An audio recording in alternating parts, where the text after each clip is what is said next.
नमो तस् भगवतो अरहतो सम्मा संबुद्धस्स। सभी साधक साधिकाओं को मेरा नमस्कार। आज हम लोग चर्चा करते हैं कुंडलिनी ध्यान और विपश्यना ध्यान के बारे में। बहुत सारे साधक जो भी विपश्यना का साधना अभ्यास करते हैं और कुंडलिनी साधना अभ्यास करते हैं, ये दोनों साधक प्रश्न पूछते रहते हैं, क्या विपश्यना से कुंडलिनी जागरण होगा? क्या कुंडलिनी करने वाले साधक विपश्यना साधना का अभ्यास कर सकते हैं? ऐसा बार बार प्रश्न पूछते हैं। और बहुत सारे जो कुंडलिनी ध्यान विधि का अभ्यास करते हैं, वे भी फिर से विपश्यना ध्यान करने के लिए आते हैं और बहुत सारे प्रश्न पूछते हैं कि कुंडलिनी ध्यान करते समय उनका कुछ चक्र जागरण हो गया, फिर वे ध्यान नहीं कर पा रहे हैं, ऐसा समस्या आ रहा है। अनेक बार ऐसा प्रश्न पूछा है, इसलिए मैंने सोचा कि थोड़ा सा डिफाइन कर दे दोनों में अंतर या दोनों का विधि। नहीं तो फिर हम लोग ऐसे ही उलझते रहेंगे, ध्यान साधना में भेद करते हुए हम लोग ऐसे ही भटकते रहेंगे। तो आध्यात्म का उद्देश्य क्या है, सबसे पहले जान लेते हैं। आध्यात्म का उद्देश्य है मोक्ष की प्राप्ति, निर्वाण की प्राप्ति। अब निर्वाण प्राप्ति मतलब, मोक्ष की प्राप्ति मतलब आपका ये जीवन से छुटकारा। फिर आपको ये संसार में कुछ भोगने को नहीं मिलेगा। आपका जो भी इच्छा जागृत है संसार में, इतना घर बनाना है, इतना ज़मीन इकट्ठा करना है, इतना पैसा कमाना है, ये खाना है, वो पीना है, यहाँ घूमना है, वहाँ घूमना है, सब खत्म हो जाता है। तो ये संसार से छूटने के लिए ही आध्यात्म का अभ्यास है। क्योंकि हम लोग ये पुनर्जन्म के चक्र में फंसे हुए हैं और बार बार जन्म ले रहे हैं। यही हमारे जो जम्बूद्वीप का आध्यात्म है, यही हमें बताता है कि हमारा आखिरी लक्ष्य है निर्वाण, यानी भगवान बुद्ध कहते हैं बुझ जाना, ख़त्म, जीवन ख़त्म हो जाता है। तो सोच करके ही ध्यान साधना का अभ्यास कीजिए। आपको रहना है कि जाना है, इस संसार में रहना है या जाना है। तो अब कुंडलिनी ध्यान विधि में आते हैं। कुंडलिनी जैसे हमारा ये रीढ़ का हड्डी है, इस पे सर्प के भांति, सर्प जैसा ही कुंडली मार के गोल गोल गोल गोल घूमते हुए 3 नाड़ी है।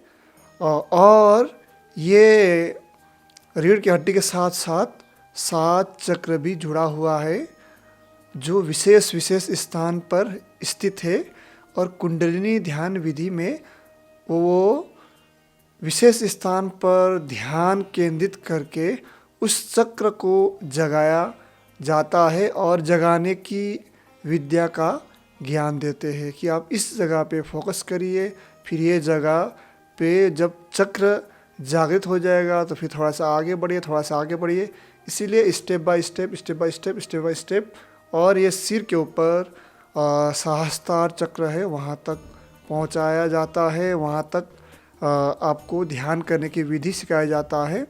वहाँ पे पहुँचने के बाद आपका जो भी उलझने हैं, जो भी प्रश्न है, वो सब सुलझ जाएगा। आप होशपूर्ण हो जाएंगे। बहुत सारे साधक ऐसे कहते हैं। तो आज जो साउथ इंडिया में सद्गुरु है जग्गी वासुदेव, वे सिखाते हैं कुंडलिनी जागरण करने के विधि विद्या। और ये हठ योग के अंतर्गत भी इसको सिखाया जाता है। हठ योगा का अभ्यास करते करते भी आप इसका जागरण कर सकते हैं, जैसा कि हमारे जो सद्गुरु है वे कहते हैं। और बहुत सारे ऐसे धार्मिक संस्थाएं भी हैं जो कुंडलिनी जागरण करने का विद्या आपको सिखाते हैं। और यूट्यूब में बहुत सारे लोग भी हैं जो कहते हैं कुंडलिनी मेरा जाग गया है, मेरे इतने वर्षों से ध्यान साधना किया, कुंडलिनी का अभ्यास किया, तो ये लोग भी कहते हैं कि मेरा कुंडलिनी जग गया है। तो आप देख सकते हैं, आपने देखे होंगे, इधर उधर भटके होंगे। मैंने तो बहुत लोगों को देखा है जो इसका अभ्यास करते हैं। और कुंडलिनी ध्यान विधि तंत्र के अंतर्गत आता है, तंत्र सिद्धांत के अंतर्गत आता है, जो सर्वोच्च ज्ञान मुक्ति के लिए ही अभ्यास किया जाता है।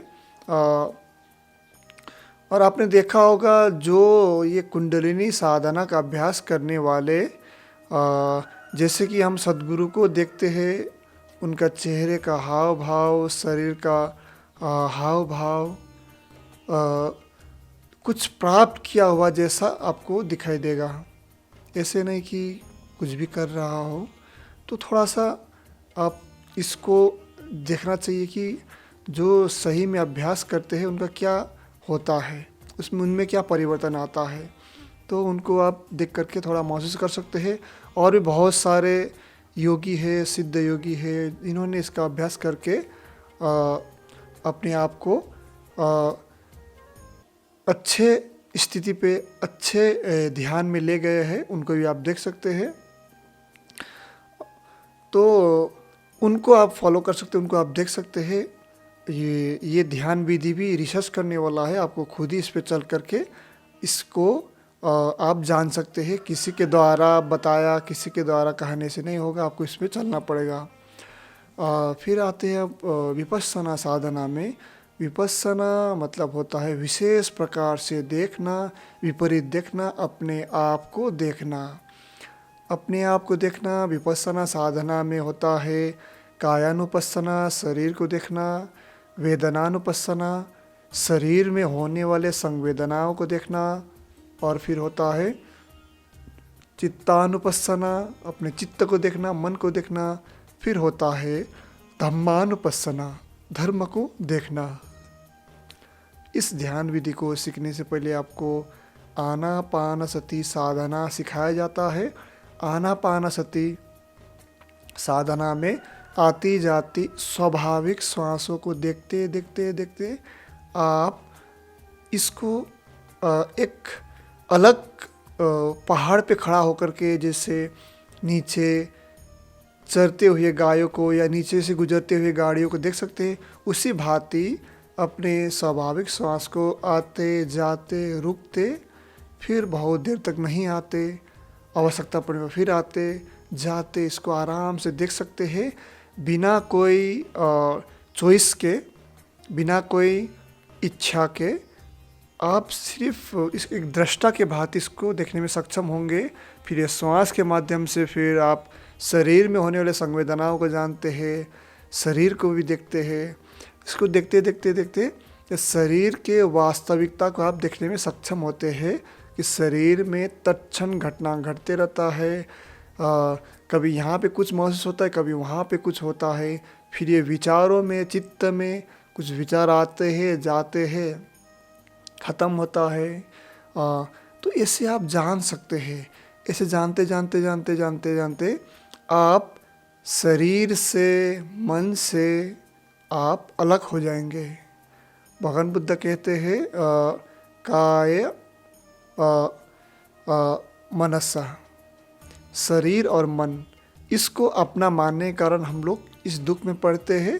तो ये शरीर के वास्तविकता को जानते जानते, अपने चित्त के वास्तविकता को जानते जानते, इसमें जो भी हमारा आसक्ति छिपा हुआ है उसको हम लोग छोड़ देते हैं।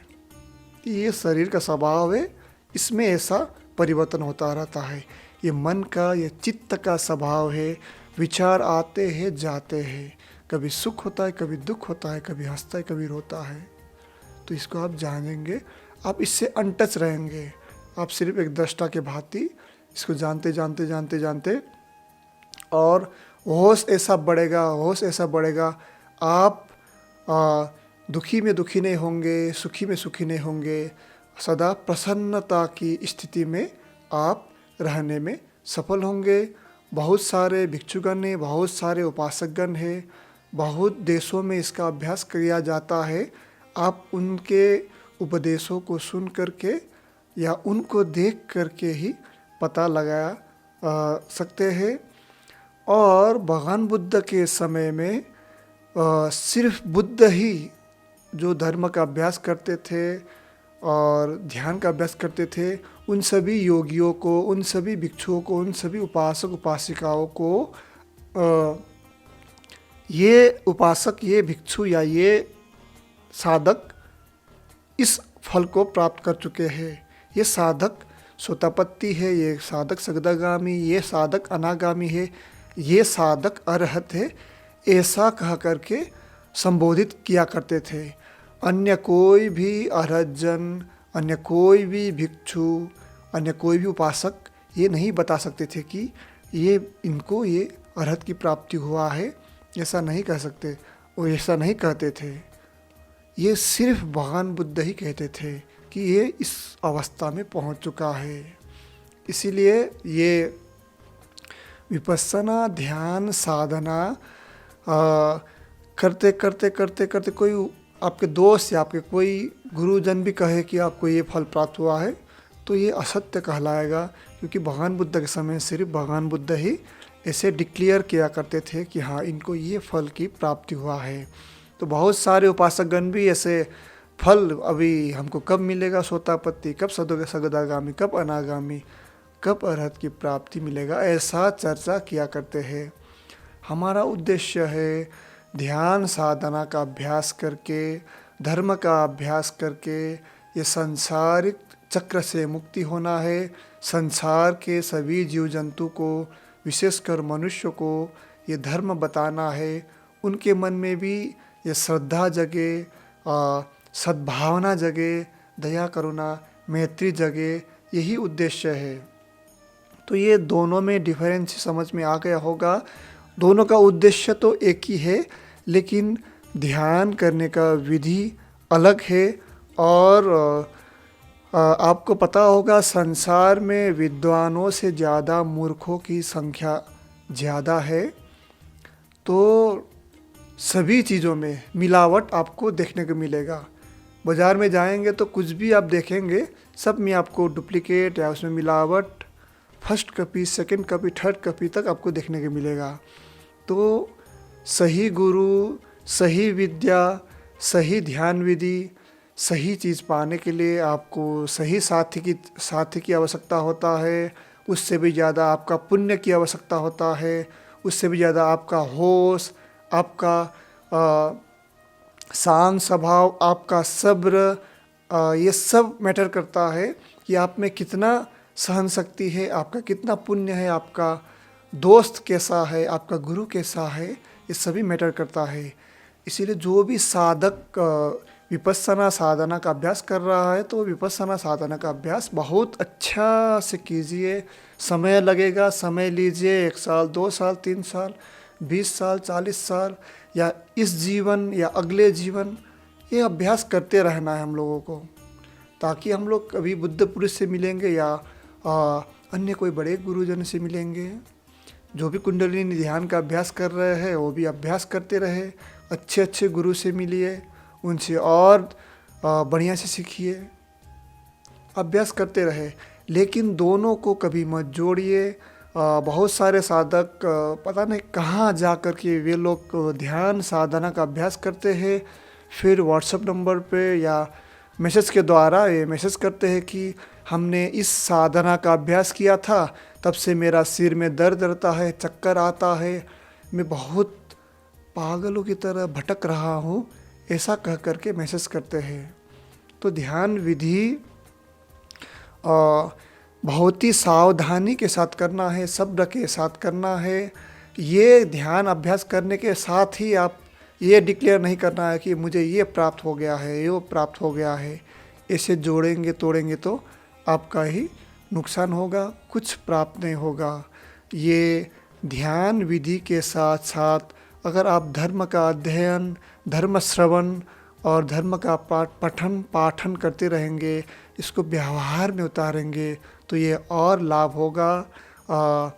आप सभी साधकों से निवेदन है, जो भी अपने अपने विधिवत जिस भी साधना के अभ्यास कर रहे हैं उसको अच्छी तरह से जान करके अभ्यास करें। सबको मिक्स मत कीजिए। एक कहावत है ना, वो पंचमय खिचड़ी, 4-5 भाषाओं को जोड़ करके बनाया जाता है।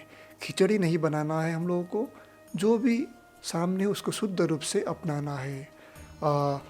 विपस्सना क्या है, कुंडलिनी क्या है, आप लोग पढ़िए, देखिए, जांचिए। आप लोगों को, बहुत लोगों को पता भी है, तो ये जानते हुए आगे बढ़े। आप सबका दिन अच्छा हो, आप सब ऐसे ही धर्म में आगे बढ़े, यही मेरा आप सब के प्रति सद्भावना है। आज के लिए इतना ही, बहुत बहुत धन्यवाद। सब्बीतियो विवज्झन्तु सब्बरोगो विनश्यतु माते भवत्वन्तरायो सुखी दीर्घायुको भव। साधु साधु साधु।